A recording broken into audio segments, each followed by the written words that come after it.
Hello, and welcome to the future of work. I bet you didn't realize that we were going to get here literally overnight. But here we are in a completely new landscape. And as we prepare to emerge into a new set of normal, many are taking this time to evaluate what habits and routines birthed out of COVID necessity should be added to our new normal, what should be omitted, and what could be changed. And one thing that has taken the world by storm is the emergence of remote teams and remote work. And while there have been some organizations, this has been the norm, for many organizations, remote teams were unheard of a few months ago. And as we re-emerge into a collective society once again, many organizations are re-evaluating the benefit and challenges of remote teams. Which leads me to this. How do we build and lead remote teams? Well, my name is Vanderburg, and I'm the founder of the PathWayz group, where we work with teams from all over the world, training in effective leadership, team building, and strategic human resources. And I've traveled physically with my mask and virtually around the globe, speaking and consulting with organizations that are transforming the way that we do work. First, let's acknowledge that not all remote teams are equal. There are remote teams that are globally remote, meaning that there are teams that consist of remote workers from all over the world. These teams are can be more diverse. They have a greater breadth of network experience and knowledge, but it also has additional challenges in cultural communication and collaboration. And of course, time zones. And today, I lead teams that are globally remote. But in the same regard, there are domestically remote teams, in addition to locally remote teams. And these are teams that do work from home, but they are in the same general geographic space. And then there are hybrid remote teams, in which employees and team members work some time at home, and then they also spend time at the office. So it's important to keep in mind what type of remote team player and what type of remote team that you are leading as you're seeking to build and lead your team. And so identifying what type of remote team that you have can really act as a guide for creating your policy, your leadership style, and your organizational culture. Now, I've lived and I've worked all over the world in international business, and I believe that leading great teams boils down to 4 pillars of team management or human resource management. Now, this is not using humans as resources. It's providing resources to humans so that they can be as successful as they can be. And it's providing resources so that your team and the people within your team can reach their goals. And if you are successful in all 4 of these pillars, then you're doing all right. And while the application and the tools towards success are slightly different in physically close teams rather than remote teams, these pillars and these main ideas really do remain the same. And the first pillar is to build your team. That's right. It's really that simple. Build your team. See, if you're a hiring manager, you are a decision maker in the future of your company, because recruitment is literally how organizations build the future. So, what factors should you consider whenever building your team? What specifically should you be looking for? Is it personality, experience, education? I was working with one hybrid remote team as the HR director, and we had a serious discussion about what our ideal team player looked like. And one of my favorite leadership gurus and authors, Patrick Lencioni, writes that the ideal team player has three major factors that you can look for in your remote team. The first is to look for a team member that is humble. Now, a humble team member is trainable and open to healthy conversation. They don't have huge egos, and they truly are a team player. A humble person is adaptable, which is really important in remote teams. They listen to others, and they admit mistakes as learning opportunities.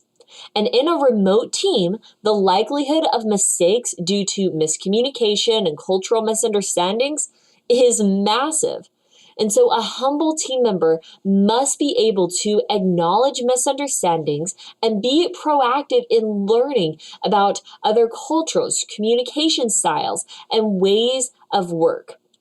They must be adaptable. It's so important that your team member can adapt and change to new situations. And whenever you're recruiting for a humble team member, ask specifically about their experience when working with different cultures and communication styles.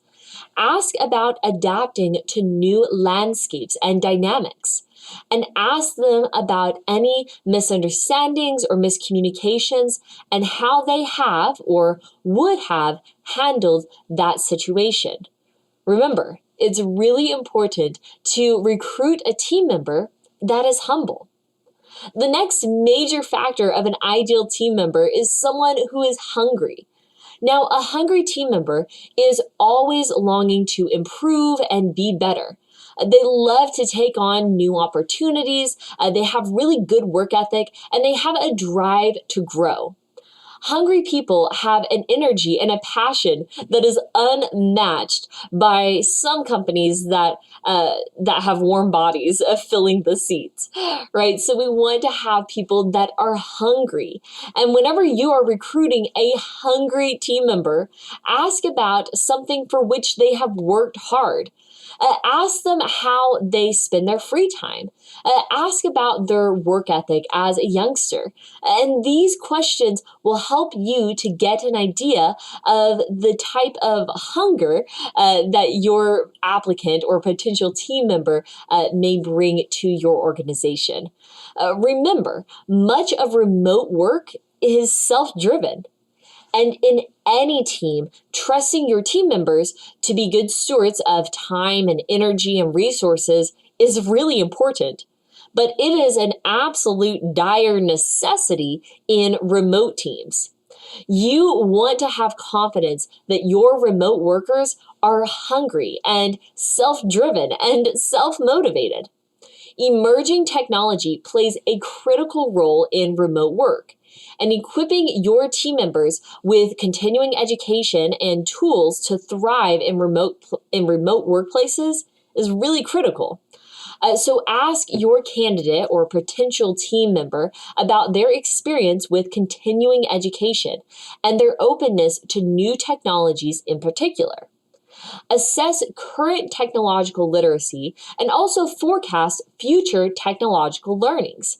The world is quickly changing, and it is vital that your remote team members be eager to learn and to change to stay relevant in our evolving workforce. You want to seek a team member that is hungry. The final factor that Patrick Lencioni tells us to look for in our team members, especially in remote teams, is to find a team member that is smart.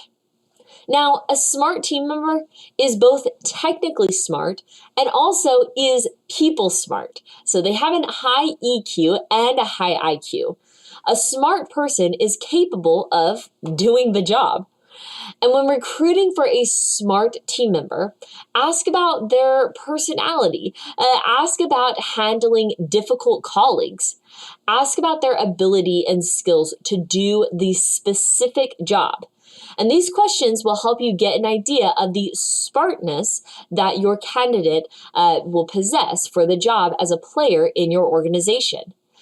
Empathy is key in a remote employee, and it really requires a specific ability and intentionality to do well.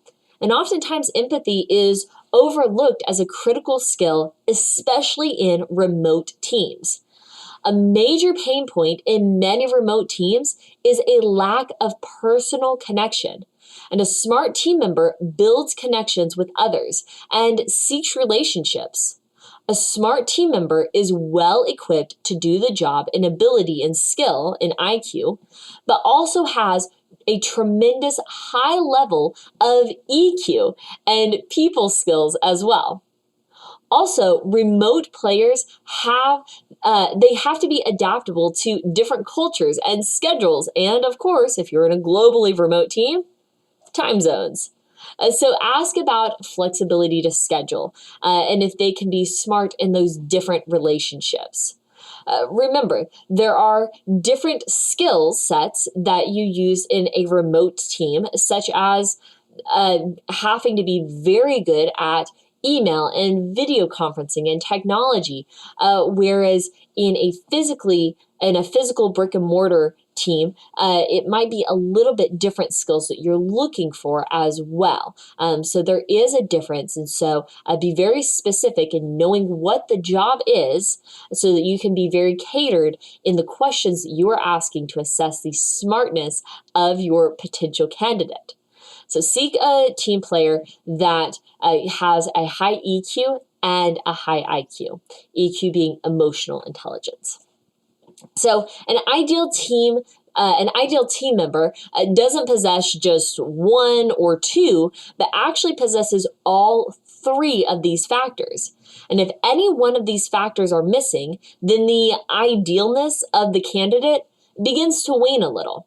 See, a hungry and a smart player that isn't humble will be very arrogant to the team and not want to train to improve. And a humble and a smart person will do the job but not have the drive to do any more. And a hungry and a humble player that isn't smart will work really hard but not be of maximum use and productivity to the team. So depending on the job, the fact that somebody has a great personality and is personable and dresses for success might not have any influence on getting the job done. The fact that he is a poor communicator through email might actually play a very significant role. And so the questions and the factors that we seek in our remote workers are not exactly the same as our brick and mortar employees. So here's what I want you to do. I want you to look at your interview questions, review the questions that you are asking in that interview process, and intentionally recruit your ideal team member whenever building your team. And that's your first pillar, is to build your team. The next pillar is to value your team. So we're going to value our team. And whether it's in person or remotely, it's actually really critical that we express value to our team members because people want to feel valued. And one simple way that we can show our value is to provide the right tools and systems for our team. Communication, project management, and HR tools are all really important for equipping our teams to be successful. And if you say that you care about team success and then deny the right tools and investment and resources, it can be really, really frustrating for your employees. So take a moment to look at your toolbox. The tools for remote workers are slightly altered from brick and mortar. Also, logistics are a little bit different. Time zones, mediums of communication, time off communication are all a little bit different, especially in terms of being mindful of emails and phones. Personally, it is my belief that it is worthwhile to try and separate personal and professional phones and emails and mediums of communication in that onboarding process for a couple different reasons. First, it's a very clear distinction between professional life and personal life, which is a good mind difference for your employees. But second, it makes for a very clear offboarding process if and when your employees and your team members are no longer a part of the organization. And so it makes for a very clean onboarding process on the back end. Another way that we can show value is through compensation and through benefits. And for a remote team, it is a little bit different from brick and mortar. I mean, does anyone actually care about Jeans Friday? Not really, and especially not in a remote team. See, compensation takes into account industry and organization and position, no matter the status of work. Now, some have begun a conversation about the physical cost of living and people that live in different places and those different costs of living and how that has an effect on remote workers. This is a conversation that is still ongoing. There is a variety of different opinions that various organizations are looking into. So that might be a factor that you want to include within your conversation whenever you are deciding your compensation and your benefits, is the physical cost of living of your remote workers. And then you also can look at your benefits. Now, benefits is a really fun part about leading teams. And here's what I want you to do. Very simple. Ask your team members what benefits your employees want. So take the time to listen to your employees and ask those questions. Also, there are ways that you can engage your team members and, valuing your team by, actually valuing your team. Lack of social interaction has proven to be very tough on some remote team members. So send care packages, check in, be intentional about building a relationship. Find ways to connect with your team members through your Zoom meetings beyond just professional gab. Some teams are doing this through themed dress-up days for their Zoom meetings. They're having happy hours with their team members. They're having game nights. I've hosted a number of different game shows to really engage our team members and to move beyond that professional gab and still have that personal connection. Any way that you do it, be personal to your team, but find a way to show that value by building a personal connection and a personal relationship with your team members. So, we have built our team. We've valued our team. Now, it's time to train our team. So I always think about Rocky in the first Rocky, whenever he is training for a championship and he goes up on top of the stairs and he raises his hands as he is training. And so I always think of training as raising my hands. See, I oftentimes think about a famous professional sporting teams. I think of a professional NFL teams. And imagine if you built a solid team, you recruited the best players in the industry, you paid them the highest salary, and then you never went to practice. You never trained. The likelihood of you actually winning a championship is very, very small. Recruiting the best players and paying them the most salary will not guarantee success. You have to train in between Sundays so that you can compete on game day. See, the world of work is ever evolving, and we must be able to train our employees to stay relevant and to stay competitive and to truly stay engaged. Virtual meetups and continuing education can be really powerful. Also, don't discredit the power of in-person meetings, say annually or biannually. Some, if they are domestically remote or locally remote, will do monthly meetings, depending on how vast your geographic separation is within your remote teams. Find ways to offer continuing education and continuous training within your team. This is where we truly offer the opportunities for our hungry team members, for our driven team members to continuously improve and progress. So continue to stay up with your team and to stay up with the learning opportunities and the growth opportunities within your team. And continue the best practices to empower your team members to move forward, both professionally and personally. So, first, we're going to build our team. We're going to recruit humble, hungry, and smart team members to our remote teams. Next, we're going to show value to our team, which is shown a little bit differently in remote teams than brick and mortar teams. Next, we're going to train our team. And training your team is critical, again, both in physical teams, physically close teams, or remote teams. And we're going to do that by offering different technologies and offering continuing education opportunities and offering different ways that we can flex our muscles to continue to grow and to continue to improve so that we can stay competitive and we can stay relevant. The last pillar that you can use to lead your remote team is to retain your team or to keep your team, hold them close. And you might be thinking, Amber Vanderburg, my team members get to stay at home in their pajamas. They have a flexible work schedule. Why would they ever leave?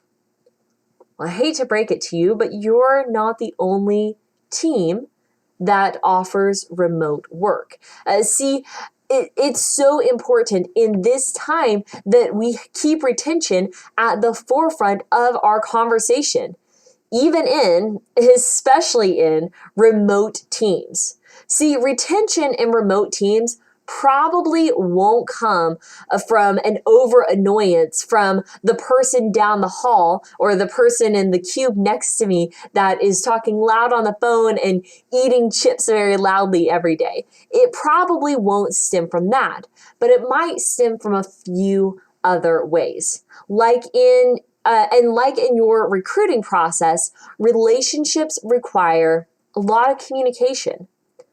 See, as we are building our team and valuing our team and training our team, there's one constant that is a thread within all of these pillars.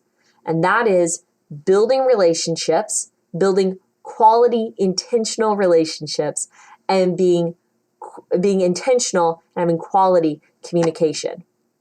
See, this is a place for digital communication. One of my favorite authors and leaders, Dr. Mark Rutland, writes that quality communication comes down to the right message, to the right audience, in the right way, at the right time. And so it's important as you are leading your teams, you're asking this quality question, right? Is this the right message? Is this the message I should be delivering? Is this the right audience? Are the right people at the table? Are the wrong people at the table, right? So we're going to assess, are the right people at the table? Next, is this the best way to deliver my communication? And this is really important. See, oftentimes there's a lot of attention given to the actual message, but not enough given to the actual method. And the method of your communication is so critical. Generally, whenever I work with teams, we discuss how many emails or how many texts it'll take to solve the challenge, to come up with an answer before it's important for us to pick up the phone or get on a Zoom meeting.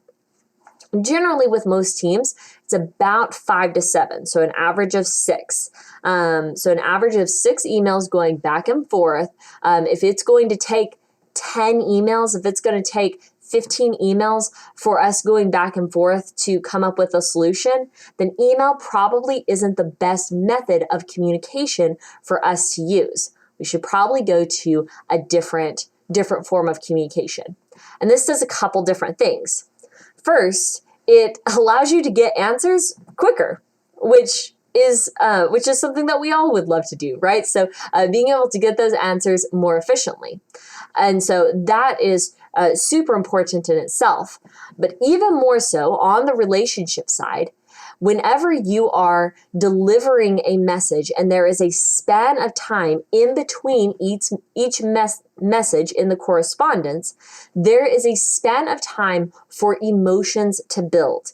And there's a span of time for the words to sink in. And now this is really, really desired whenever you are sending, say, love letters. See, there is a span of time between each letter for the words to sink in, for the emotion to build. But it is not as desired of a byproduct if we are talking about something that is more technical, maybe something that has an emotion that is not affection, but could be a little bit more tense or more challenging. And having a span of time in between each email can result in some avoidable tension within teams. So it's important to be intentional about the method of communication that you are using. In the same regard, there are some phone calls, stand-ups, in-person meetings, or Zoom meetings that could be a email. It could be a text. It could be a memo. So generally, whenever I work with teams on deciding the best method of communication, I actually look at the responses and what does this require a response? Is it going to be just a couple responses, or is this going to be a long thread of communication and correspondence? And then you can decide your method of communication there, the best method of communication from that. And then the last factor is this the right time to deliver this message? See, it's important that we be personal and that we be professional. And now that we are in our professional lives, we have a lot of messages that tell us to be very brief. But let us not conflate our brief communication with clear communication. And the time that you save in fewer words typed could actually result, it could result in more time being spent by the team trying to figure out what you actually meant and then misinterpreting it.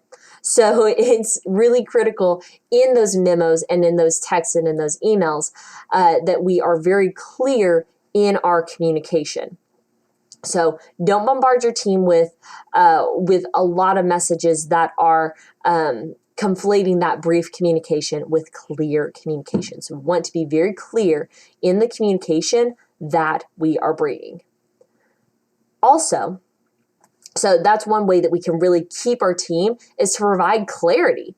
And that seems that seems very simple. But by providing clarity in our communication, in our leadership, in our job on what I'm actually going to do, that can eliminate so much frustration and tension within our team. People will more than likely want to stay there, right? We want to stay in a place that has that clarity within our teams. Also, create opportunities for growth within your remote teams.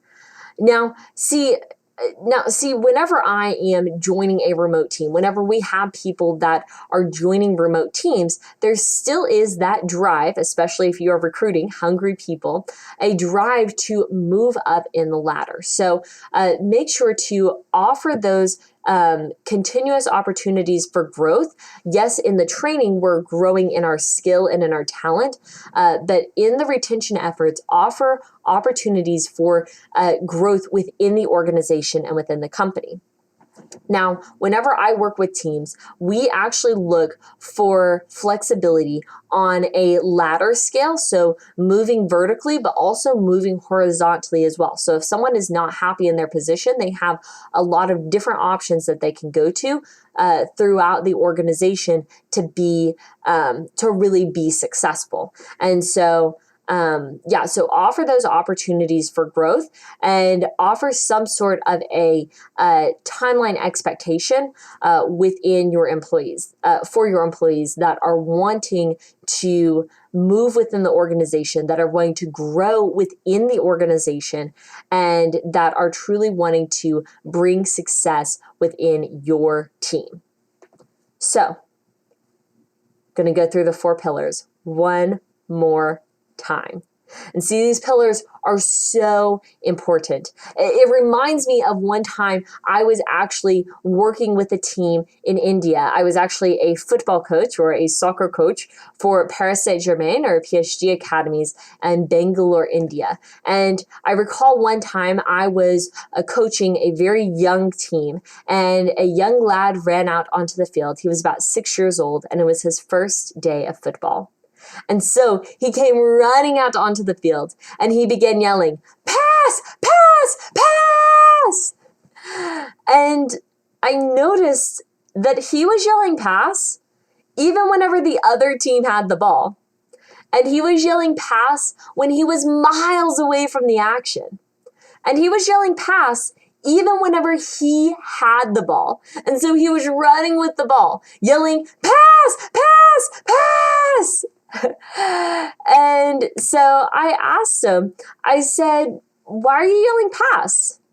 And he said, "Miss Ember, I do not know what it means. I only know it is a football word."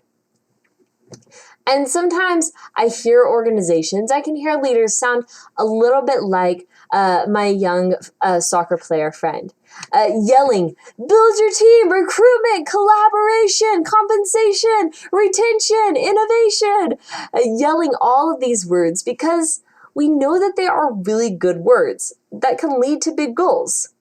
But if we're in the wrong position, if we're miles away from the action, or if we even have the ball and we don't know in which direction we're going, then saying these words are not only ineffective, but they're actually detrimental to the overall communication within your team.